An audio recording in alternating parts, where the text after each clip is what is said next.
할렐루야.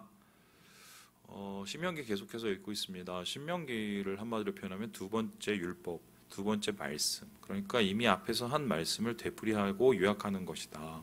그렇게 해야 되는 이유는 무엇입니까? 이스라엘 백성이 이제 2세대가 되어서 이제 가나안으로 들어가야 되는데 이미 모세에 의해서 교육을 받았던 1세대들은 다 죽었기 때문에 다시 그것을 가르치고 다시 그것을 언약을 맺을 필요가 있었다. 그래서 사실 신명기에 나온 모든 말씀들은 대부분 출애굽기, 레위기, 민수기에서 했던 말씀의 되풀이 혹은 요약 정도입니다. 오늘 우리가 보는 이 소위 말해서 부정한 것, 정한 것에 대한 이 금률도 사실은 레위기 17장에 나온 말씀하고 똑같습니다. 그래서 레위기 말씀을 조금 더 확대 해석하고 조금 더 추가해서 오늘 말씀이 나왔다고 얘기를 할 수 있는데, 특별히 오늘 말씀을 하나님께서는 이렇게 시작을 하십니다. 우리 함께 2절의 말씀을 같이 한번 읽어보겠습니다. 시작. 너는 내 하나님 여호와의 성민이라. 여호와께서 지상 만민 중에서 너를 택하여 자기 기업의 백성으로 삼으셨느니라. 예. 여호와의 뭐라고요? 성민이다. 예. 성민이다. 그럼 이 성민이란 말은 도대체 뭘까? 민이란 말은 이제 암이라고 그래서 이건 민족, 백성을 뜻하는 것이고, 성은 거룩할 성자죠. 그러면 거룩하다는 말은 히브리어 말로 뭘까요? 이 다음에서 보듯이 카도시입니다. 카도시란 말을 한 번은 들어보셨을 겁니다. 이 카도시라는 말은 말 그대로 거룩하다, 신성하다 하지만 이것의 좀 원래적 개념을 따져보면은 분리되었다, 구별되었다라는 뜻입니다. 그러니까 하나님께서 애초에 거룩하다 하시는 것은 하나님의 뜻대로 분리를 시키는 겁니다. 그래서 이거는 하나님이 보시기에 거룩한 것, 이거는 하나님께서 보시기에 세속적인 것. 그래서 성과 속을 하나님께서 나누시는 것이고, 그 분리의 기준이 하나님의 말씀이고 하나님 자신이기 때문에 거룩하다라는 것은 곧 하나님적이다라고 얘기를 할 수가 있습니다. 특별히 하나님께서는 이스라엘 백성을 향해서 너희는 나의 성민이다, 거룩한 백성이다라고 말씀하시면서 거룩한 백성으로서 어떻게 구별된 삶을 살아야 되는지, 어떻게 뭔가 다른 삶을 살아야 되는지를 오늘 말씀 본문 중에 3가지로 이야기를 하고 있습니다. 그 첫 번째는 다음과 같은데요. 우리 같이 한번 읽어보도록 하겠습니다. 시작! 상하지 말라. 오늘 하나님께서 거룩한 백성으로서 이스라엘 백성에게 요구하시는 특별한 구별한 삶이라는 것은 무엇이냐면 자기를 스스로 상해하거나 자해하는 일을 하지 말라고 이야기를 하십니다. 우리 함께 1절의 말씀을 같이 한번 읽어보도록 하겠습니다. 시작! 너희는 너희 하나님 여호와의 자녀이니 죽은 자를 위하여 자기 몸을 베지 말며 눈썹 사이 이마 위에 털을 밀지 말라. 예, 자기 몸을 베는다. 왜 이런 짓을 할까요? 이마 위에 털을 민다. 왜 이런 짓을 할까요? 요즘에 뭐 미용을 위해서 그렇게 하는지 모르겠지만 쉽게 설명하면 몸을 해하거나 아니면 타투 뭐 이런 거 이제 하나님께서 적극적으로 금지하셨습니다. 예전에 한 권사님이 저한테 여쭤보셨습니다. 우리 교회는 아니고요. 목사님, 그래서 예, 타투하면은 지옥까지요? 이렇게 얘기했어요. 예. 그러면 아마 예수 믿는 사람 중에 우리 청년들 특히 아마 지옥 굴구덩이 가실 분들 많을 겁니다. 요즘 타투 하시는 분 많죠. 근데 이게 단순히 이거는 뭐 문신하지 마라, 타투하지 말라. 저희 어머니도 여기 눈썹 문신하셨는데 지옥 가십니다. 그런 얘기일까요? 네, 그런 얘기일까요? 그래서 앞에 얘기가 되게 중요한데 누구를 위해서 몸을 상키지 말라고 얘기합니까? 죽은 자를 위해서. 그럼 이제 죽은 자와 관련된 뭔가가 있다는 소리죠. 죽은 자와 관련해서 우리가 보통 애도를 하지 않습니까? 고인에 대한 애도. 그 표현으로 이 가나안 사람들이 이렇게 상해를 하고 자해를 한 것 같아요. 그런데 이런 전통이 아직도 남아있다면 여러분 어떻게 생각하십니까? 다음 사진은 좀 끔찍한데 보여주시죠. 보여주세요. 예. 손가락이 없죠? 예, 이게 어디냐면 인도네시아 이 다니라는 부족입니다. 지금 한쪽 손가락 아예 다 없습니다. 한쪽 손에 5개가 없죠.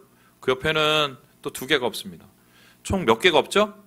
7개가 없습니다. 왜 7개가 없을까요? 가족이 7명이 죽었습니다. 아직도 이러고 있어요. 그러면은 여기에서 끝났을까? 이게 조금 더 나가면 이 1828년에 17년, 28년 이 두 번째죠. 그 인도에서 이 영국 사람들이 들어가서 이걸 이제 금지하는 법령을 내리기 전까지 계속해서 내려오는 야만적인 행위가 있었습니다. 이걸 사티라는 풍습이었는데요. 그 사티라는 풍습이 뭐냐면 다음 보여주시죠. 이게 일종의 같이 불구덩이에 집어넣는 겁니다.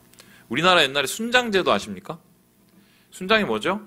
어떤 가족 중에 특별히 가장이 죽으면 같이 한번 몰살시키는 그 제도를 일종의 이제 인도화시킨 거죠. 그래서 죽은 사람을 화장하잖아요. 그 화장할 때 누구도 같이 죽여요? 미망인도 같이 죽이는 이러한 제도가 1828년까지 있었습니다. 그래서 그거를 이제 영국 사람들이 금지를 했는데 금지를 해도 한참 그것이 끊어지지 않고 근절되지 않았다고 이제 기록에 남아 있습니다. 자, 그렇다면 예수님 시대에도 이런 일이 있었고 지금도 이런 일이 있었고 그리고 모세 시대에도 이런 일이 있었습니다. 왜 그랬을까요? 왜? 여기에 대해서 학자들이 두 가지 얘기를 하는데 첫 번째는 뭐냐면 죽은 자들이 죽고 나면은 영혼이 생긴다고 생각합니다. 그걸 좋게 말하면 영혼이고 나쁘게 얘기하면 뭡니까? 귀신이죠. 그러면은 이 귀신을 잘 달래고 이 귀신의 마음을 흡족하게 해야 소위 말해서 이 귀신으로부터 우리가 뭘 받습니까? 축복을 받는다고 생각을 했던 것 같아요. 그래서 그 귀신의 마음을 흡족하게 하기 위해서 내가 누가 죽어서 나 너무 아파. 그러면서 자기의 몸을 상해하면서 그 애도를 표현하면서 복을 받기를 원하는 그런 행위였다. 일종의 이제 우상숭배인 거죠. 우리나라 사실 이 조상숭배도 사실 이것과 깊이 관련돼 있어요. 이율곡 선생님이 이렇게 얘기를 했고요. 뿐만 아니라 더 한 가지의 추가적인 건 뭐냐면 사람 때문에 그렇다는 겁니다. 이게 무슨 소리냐? 여러분 아십니다. 이제 어르신이 이제 돌아가십니다. 아버지가 예를 들어서 어머니가 둘 중에 한 분이 돌아가셨어요. 뭐 그런 거죠. 울죠. 근데 시어머니가 돌아가셨습니다. 골치 아파지죠? 시어머니가 돌아가시고 나서 며느리가 깔깔거리고 밥 먹다가 웃었어요. 그걸 봤어요. 그러면 알고 봤더니 시어머니 동생 뭐 이모뻘이다. 그러면 집에 가서 괘씸하게 생각할 수가 있어요? 없어요? 있습니다. 그러니까 시어머니가 죽고 나면은 며느리는 무조건 옛날에 어떻게 했습니까? 아이고 막 그리고 사람들 오면 더 오버액션을 하면서 절규에 가까운 행위들을 보이죠. 왜냐하면 다른 사람 눈에 그렇게 보여야 되니까. 아마 이 가나안 사람들도 이 두 가지 문제 때문에 이러한 풍습이 있었고 이런 풍습은 기복과 관련된 소위 말해서 우상숭배와 깊이 연결된 것이다. 그래서 하나님께서는 애도를 금지하는 것이 아니라 애도를 빌미로 소위 말해서 가나안의 풍습을 받는 우상숭배를 적극적으로 거절하는 이러한 구별된 삶을 살으라라고 지금 이스라엘 백성에게 요구를 하고 있다는 것입니다. 그래서 이게 단순히 타투 금지 이런 게 아니에요. 두 번째로 그렇다면 하나님께서 이스라엘 백성에 요구하신 구별된 삶은 무엇일까? 우리 같이 한번 읽어보겠습니다. 시작! 먹지 말라. 먹지 말라는 것입니다. 뭘 먹고 뭘 먹지 말까요? 우리 함께 14장 1절이 아닌데요. 내가 왜 1절이었을까요? 우리 같이 한번 읽어보도록 하겠습니다. 시작! 너는 가증한 것은 무엇이든지 먹지 말라. 먹지 말라라고 얘기를 하십니다. 예, 이게 3절이네요. 여기서 특별히 가증하다라고 말하는 가증하다는 것은 뭐냐면 혐오스러운 것, 부정한 것을 뜻합니다. 그래서 하나님께서는 세상에 있는 모든 짐승을 두 가지로 나누셨습니다. 부정한 것과 정한 것. 그래서 정한 것은 먹을 수 있고 부정한 것은 먹지 못한다고 얘기를 합니다. 그래서 그 정하고 부정한 것의 기준을 어떻게 두었느냐? 다음 그림이 도움이 되신지 모르겠습니다. 저기에 보면 클레인이라고 써 있는 뭐 소, 양, 뭐 사슴 저런 거, 뭐 오리, 닭 뭐 이런 거 먹을 수가 있습니다. 그리고 비늘과 지느러미가 있는 어류들도 먹을 수가 있습니다. 자, 그런데 그 밑에 있는 언클린이라고 되어 있는 거, 제일 우리가 좋아하는 뭡니까? 돼지 새끼는 못 먹습니다. 왜죠? 되새김질을 안 해서 못 먹는 거죠. 그리고 뭐 토끼, 개, 뭐 지금 뭐 정부에서 금지하고 있지만 옛날에 원래 못 먹었습니다. 이스라엘에서. 왜 이렇게 이제 이렇게 구분을 해놨다는 겁니다. 자, 그런데 중요한 게 돼지가 더럽습니까? 어떻게 생각하세요? 제가 돼지를 굉장히 그 애완 돼지로 키운 그 영상을 봤는데 정말 깨끗합니다. 그러면은 양은 깨끗한가요? 제가 중국에 가서 양을 봤는데 정말 더럽습니다. 그러면 단순히 이제 보기에 이 더럽고 안 더럽고를 어떤 기준을 가지고 정하는 것이냐. 그래서 뭐 학자들은 여러 가지가 있습니다. 이게 뭐 사나운 것 그리고 가축 뭐 이런 거는 안 되고 뭐 가축은 되고 막 이런 식으로 여러 가지 기준을 하고 아니면은 바이러스가 많은 거, 박테리아가 많은 거 이런 거 하나님께서 이 유생적으로 이렇게 갈라놓으셨다. 이런 여러 가지 학설이 있는데 다 틀렸습니다. 다 틀렸어. 맞는 게 하나도 없어요. 이 최근에 나온 이 밀그롬이라는 이 신학자가 이거를 조금 정리한 내용이 있는데 이게 상당히 좀 의미가 있습니다. 다음에서 눌러주시죠. 그분은 이 구조를 세 가지 구조로 이렇게 봅니다. A, B, C가 있죠. 중심에 있는 A, 그 주변에 있는 B, 그리고 그 주위에 있는 맨 마지막 C가 있습니다. 이걸 어떻게 보냐면 이게 언약 구조하고 되게 비슷하다는 겁니다. 이게 뭐냐면 하나님께서 약속을 맺으실 때 먼저 이스라엘 백성, 모든 백성 가운데 주는 언약, 그리고 이스라엘 백성 가운데 주는 언약, 그리고 이스라엘 백성들 가운데서도 특별히 하나님께서 이 제사장에게 주시는 언약이 있습니다. 그리고 하나님께서 모든 열방을 위한 언약, 그리고 이스라엘에 있는 그 땅을 축복하기 위해서 주는 언약, 그리고 특별히 성전을 위한 언약들이 이렇게 따로따로 있습니다. 이렇게 점차적으로 점점 더 고결해지고 높아가는 일종의 이제 하이 레벨이 되는 건데요. 이렇게 따져보면은 이 짐승의 개념도 세 단계로 나눠져요. 그냥 모든 짐승, 그 중에 정한 짐승, 그리고 정한 짐승 중에 하나님께 제물로 바칠 수 있는 짐승, 이렇게 3단계로 나눠진다는 거예요. 그러니까 그것을 어떻게 하나님께서 나누셨는지 그 구분을 정확하게 알 수는 없지만 하나님께서 분명히 이 상중하, 점점 더 하나님 앞에 순결해지고 온전해지는 무슨 단계를 만들어서 이스라엘 백성들이 조금 더 구별되고 분별된 삶과 먹거리를 살기 원하셨다. 먹거리를 그렇게 우리가 구별되게 살면 삶이 당연히 구별되니까 하나님께서 이러한 삶의 모습이 점점 더 주님 앞에서 온전해지기를 바라면서 이런 구조를 만드셨다. 이게 이제 밀그롬이 최근에 얘기하는 언약 구조와 정과 부정의 이 차이입니다. 뭐 어렵게 생각하실 수 있죠. 어쨌든 하나님께서는 분별을 가르치고 구별을 가르치기 위해서 거룩을 가르치기 위해서 이런 일을 하셨다라고 얘기하는 건데요. 바로 이러한 중요한 먹거리를 통해서 우리의 삶 속에서 주의 거룩함을 이루어가기를 원하신다는 것, 그걸 배워나가기 원하시는 것, 우리가 경계하고 우리를 겸비함으로 하나님의 뜻을 이루어가기를 원하신다는 것, 이게 두 번째 하나님께서 오늘 말씀하시는 먹지 말라라는 것에 나와 있는 개념입니다. 자, 그렇다면 마지막으로 오늘 말씀에 나와 있는 하나님께서 원하시는 구별된 삶을 무엇일까요? 우리 같이 한번 읽어보겠습니다. 시작! 삼지 말라.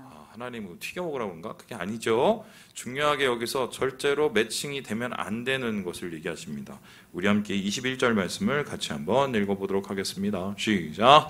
너희는 너희의 하나님 여호와의 성민이라. 스스로 죽은 모든 것을 먹지 말 것이나 그것을 성중에 거류하는 객에게 주어 먹게 하거나 이방인에게 파는 것은 가하니라. 너는 염소 새끼를 그 어미의 젖에 삶지 말지니라. 뭐하고 뭐를 같이 삶지 말라고 그럽니까?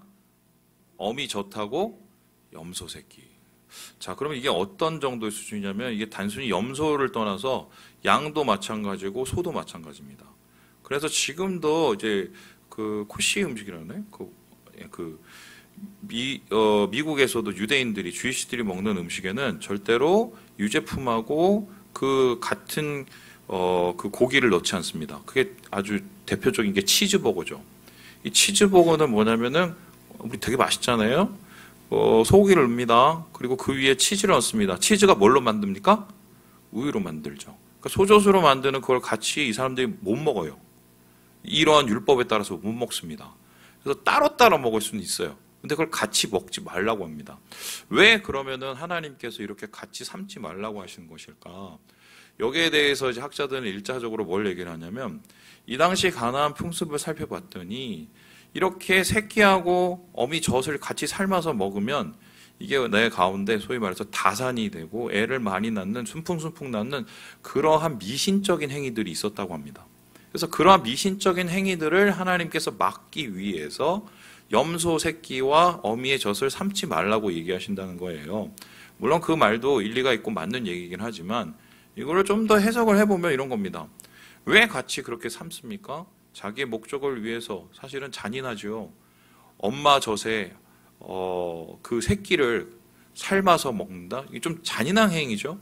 이러한 모습을 하나님께서는 우리가 하나님이 주신 고기든 뭐든 뭐도 생명에 대한 존중, 최소의 존중을 지키기를 원하셨어요.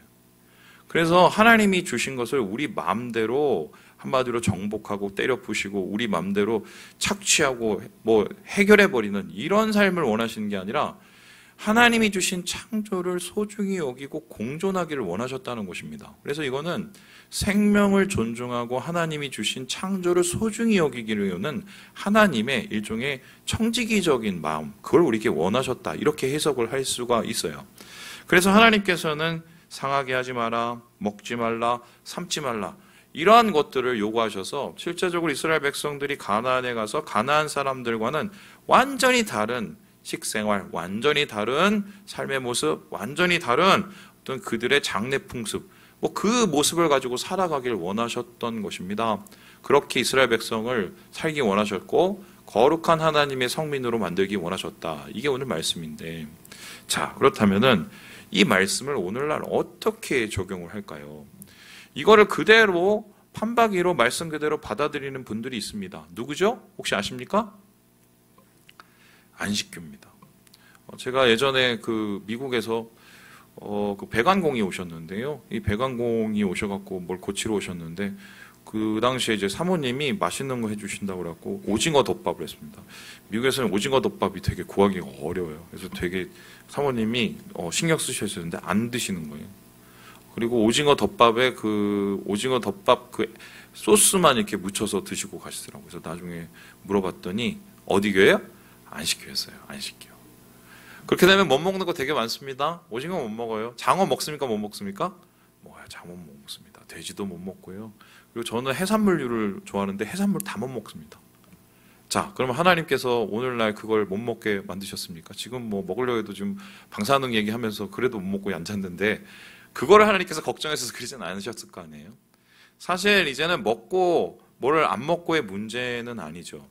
여기에 대해서 예수님께서 정리를 해주시는데 이 정리의 원칙이 두 가지가 있습니다. 뭐냐면은 이런 거예요. 우리가 저런 걸 다 할 때 거룩해지는 겁니까? 아니면은 거룩해서 저런 걸 하는 겁니까? 순서의 문제를 하나님이 먼저 물어보셨어요. 예수님이. 거기에 대해서 베드로가 이렇게 정리를 하고 계시는데요. 우리 함께 같이 한번 읽어보도록 하겠습니다. 시작! 그러나 너희는 택하신 족속이요 왕같은 제사장들이요 거룩한 나라요 그의 소유가 된 백성이니 이는 너희를 어두운 데서 불러내어 그의 기이한 빛에 들어가게 하신 이에 아름다운 덕을 선포하게 하려 하심이라. 오늘 점심에도 제가 설교를 했는데 우리가 가장 착각하는 것 중에 하나가 뭐냐면 천국 가셔야죠, 구원 받았나요, 뭐 이런 거 물어보면 어르신들 중에 잘못 생각하시는 분이 있습니다. 우리 교회도 한 분 계셨어요. 그 집사님이셨는데 아유 예수님 열심히 믿고 천국 가셔야죠. 그랬더니 안 돼. 왜요? 난 천국 안 갈 거라고, 못 간다고. 왜 못 갑니까? 자기는 죄를 졌기 때문에 지닌 죄가 많아서 지옥에 간다는 겁니다. 그래서 그분한테 아니 웬간하면 천국을 가시죠. 예수 믿고 회개하면 천국을 갈 수 있다고 얘기를 해도 그분이 끝까지 자기는 지은 죄가 많아서 지옥을 간답니다. 자기는 지옥에 갈 거니까 내비로 두래요. 교회 안 나오십니다. 그래서 왜 그런 소리 했을까 한번 생각을 해봤어요. 그랬더니 아마 뭐 미안해서 그렇지, 하나님한테 미안해서 지은 죄가 많은데 뭐 내가 되겠어, 이런 생각도 있고, 옛날 또 겸양이라는 게 있잖아요. 겸손의 마음으로 그렇게 표현하셨으면 그나마 다행인데 그게 아니라 구원의 개념이 완전히 뒤집히죠. 어떻게 합니까? 내가 예수 잘 믿고 내가 소위 말해서 막 거룩하게 살고 내가 소위 말해서 막 교회 생활도 엄청 잘하고 그리고 내가 사람들 안 미워하고 내가 한마디로 하나님께서 진짜 깨끗한 모습으로 살아가면 그 모습을 보고 하나님께서 구원을 해주신다, 이런 생각이 우리의 마음속에 있어요, 없어요? 솔직히 있습니다. 그게 인간의 본성이거든요. 그래서 내가 좀 잘 사는 것 같은 좀 필이 오면 오늘은 딱 내가 죽으면 천국 가겠는데 어떤 날은 내가 좀 영 아니야. 그럼 어떻게 됩니까? 오늘 죽으면 나는 바로 지옥이다. 이런 게 하루 이틀 계속 바뀌게 되는 거죠. 여러분 구원이 그런 식으로 정해지면 하나님이 왜 우리를 위해서 예수 그리스도 보내시고 예수님께서 죽으셨겠습니까? 마찬가지인데 우리가 거룩하게 살아야 된 이유는 반대예요. 하나님이 거룩하게 부르셨기 때문에 그 응답으로 사는 겁니다. 우리가 이 세상 속에서 구원받은 백성처럼 살아가는 이유는 구원을 받기 위해서 우리가 잘 사는 게 아니라 하나님이 우리를 구원해 주셨기 때문에 그 구원받은 백성으로서 잘 살아가는 겁니다. 그래서 베드로는 이미 너희는 하나님이 선택하셨다. 우리가 잘해서 선택한 게 아니에요. 그래서 하나님께서 너희를 제사장으로 부르셨다. 거룩한 나라다. 한마디로 우리는 그런 입장도 안 되는데 하나님이 이미 그렇게 하셨기 때문에 너희를 하나님께서 그렇게 만들어 가실 거고, 그러니까 너희도 정신 차려서 하나님의 덕을 세우고 하나님의 자랑이 되는 삶을 좀 살아라. 반대의 얘기를 하고 있죠. 지켜서 거룩한 게 아니라 거룩하기 때문에 지켜나가는 거죠. 그래서 여기에 대해서 송병현 교수님이 다음과 같이 얘기를 합니다. 우리 같이 한번 읽어보도록 하겠습니다. 시작. 이스라엘의 거룩함은 순종의 결과가 아니라 하나님의 자녀요 거룩한 백성이요 하나님이 아끼시는 소중한 유산인 이스라엘의 거룩함이 바로 순종의 전제 조건이라는 것이다. 즉 순종을 통해 이스라엘이 거룩해지는 것이 아니라 이미 거룩하기 때문에 순종해야 한다. 우리가 이미 구원받았기 때문에 순종해야 하는 것과 같다. 아셨죠? 하나님께서 거룩함을 요구하시는 이유는 이거 해야 너희가 거룩해지기 때문이 아니라 선택하셨기 때문에, 구별하셨기 때문에 구별된 삶 살라고 주님께서 그렇게 하신 것입니다. 그래서 오늘날 이게 왜 중요하면 이렇게 되는 겁니다. 나는 정말 아니야. 나는 정말 막 더러워요. 나는 또 하나님 앞에서 정말 참 앞에 설 만한 그런 존재가 아니죠. 예. 그런데 앞에 섰어요. 그리고 하나님께서 나를 막 뭔가 거룩하게 막 만들어가. 목사처럼 만들어가요. 제가 만일에 이거를 매일매일 깨닫고 살면 저는 어떤 삶을 살겠습니까? 되게 하나님 앞에 고마워하면서 살 겁니다. 그렇죠? 왜요? 자격도 안 되는 사람을 하나님께서 그냥 선택하셔서 야, 너 목사해. 뭘 제가 잘했다고. 야, 말씀 전해. 그리고 너를 통해서 내가 은혜를 내려보내겠어. 제가 뭘 잘했다고. 제가 그거를 알게 되면은 어떻게 해요? 정말 내가 하나님한테 너무 감사하다. 그리고 주위에 있는 사람들을 바라봅니다. 그 사람 중에는 거룩하게 보이시는 분도 있고 아직 좀 덜 거룩해지신 분도 있다. 그죠? 아직 그 성령의 불에 아직 덜 끄스린 분 있죠. 그런 분 바라보면 야, 어떻게 예수 믿으면서 저딴 식으로 사니? 이렇게 생각을 하겠습니까? 아니면 반대로 야, 저분도 아마 나처럼 하나님께서 거룩하게 만들어주시고 하나님께서 거룩하게 하실 거야. 그렇게 긍휼의 마음으로 보겠습니까? 당연히 나를 깨달으면 다른 영혼들을 긍휼의 마음으로 봅니다. 근데 반대로 내가 순종을 하고 내가 거룩한 일을 해서 거룩해진다고 생각하면 어떻게 되는 줄 알아요? 야, 내가 이 정도인데 야, 나 정도 되는 목사가 어디 있어? 노예를 봐도 다 한 명도 없는 거예요. 보면 야, 이러니까 내가 여기 와서 있는 거야. 이 정도 내가 해주는 거 고맙게 생각해. 이러면서 이제 목사들 한 명 한 명 평가하면서 야, 니는 이게 문제고 너는 저게 문제고 장로 넌 이게 문제고 권사 넌 이게 문제고 집사 넌 이게 문제고 율법적이 됩니다. 이걸 한 인간들이 누굽니까?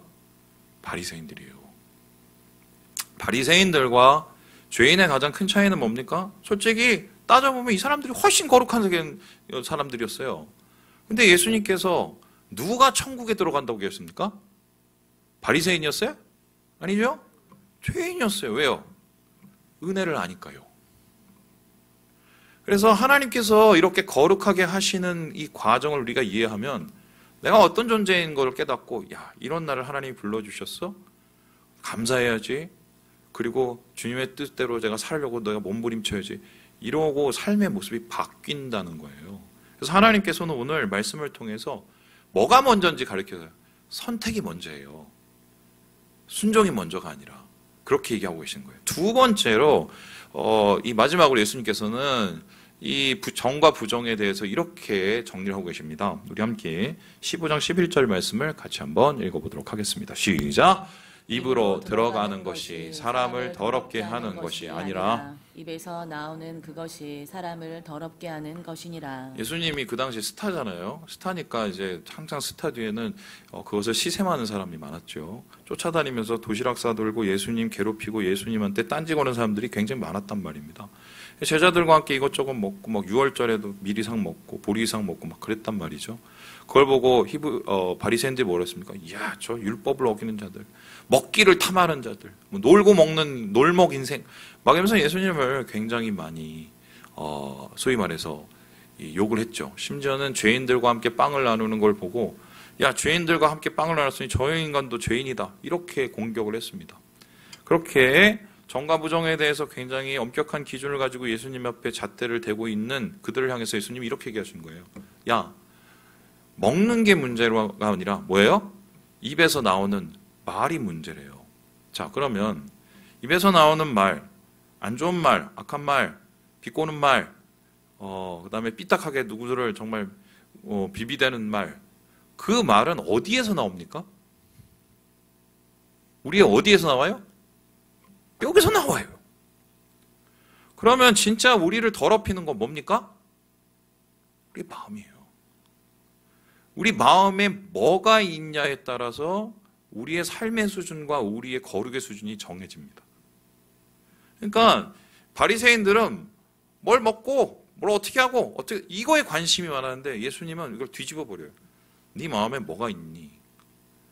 겉으로는 막 거룩한 척하고 예배드리는 척하고 겉으로는 되게 막 기도하는 척하면서 속으로는 사람 미워하고 자기가 최고라고 생각을 하고 그리고 자기 마음속에 소위 말해서 다른 사람에 대한 여러 생각을 막 품고 안 좋은 마음 품고 그런 마음을 가진 건 이미 더러워진 존재라는 거예요. 뭘 먹고 안 먹고가 중요한 게 아니라는 거죠.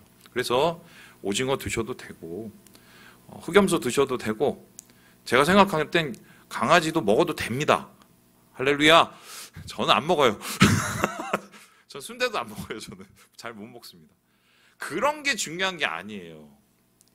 타투 하고 싶으면은 정하고 싶으면 말씀 이렇게 새기세요. 그게 문제가 아니에요. 무엇이 우리를 더럽게 만들죠? 우리의 마음 관리를 못하면 이게 문제라는 겁니다. 이게. 그래서 주님께서는 바울을 통해서 앞으로 우리가 구별된 삶, 거룩한 삶을 어떻게 살아야 되는지를 이렇게 정리를 하고 마무리하시는데요. 같이 로마서 읽고 말씀을 마치겠습니다. 같이 한번 읽어보죠. 시작.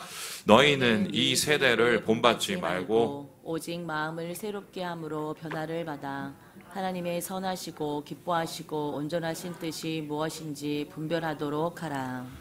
한마디로 세상 사람들하고 똑같이 살지 마라. 그리고 세상 사람들처럼 똑같이 마음 먹지 마라. 마음에 있으면 이미 한 거하고 똑같다고 예수님이 얘기하셨어요. 뭔가는 달라야 될 게 아니냐. 그 달라야 될 것에 대해서 뭐라고 하십니까? 하나님의 뜻이 뭔지 살펴보고 그것을 분별하고 그것을 행해 나가는 것. 그 뜻을 뭐라고 얘기하시죠? 선한 뜻, 기뻐하시는 뜻, 완전한 뜻. 우리 마음은 그래서 항상 전쟁터여야 됩니다. 어떤 전쟁터죠? 내 마음속에 어떤 게 주님이 원하시는 걸까? 어떤 게 하나님이 기뻐하시는 걸까? 어떤 게 선한 걸까? 어떤 게 온전한 걸까? 이거를 계속해서 분별해내야 됩니다. 그리고 그것을 계속해서 우리가 선택해내야 되고 살아내야 되고 이게 사실은 오징어 먹고 안 먹고의 문제보다 훨씬 더 중요한 문제다. 말씀을 마칩니다. 우리 사랑하는 여러분, 하나님이 우리를 거룩하게 부르셨습니다. 거룩하지도 않은데 그리고 거룩한 삶 살라고 하나님께서 우리에게 응원해 주십니다.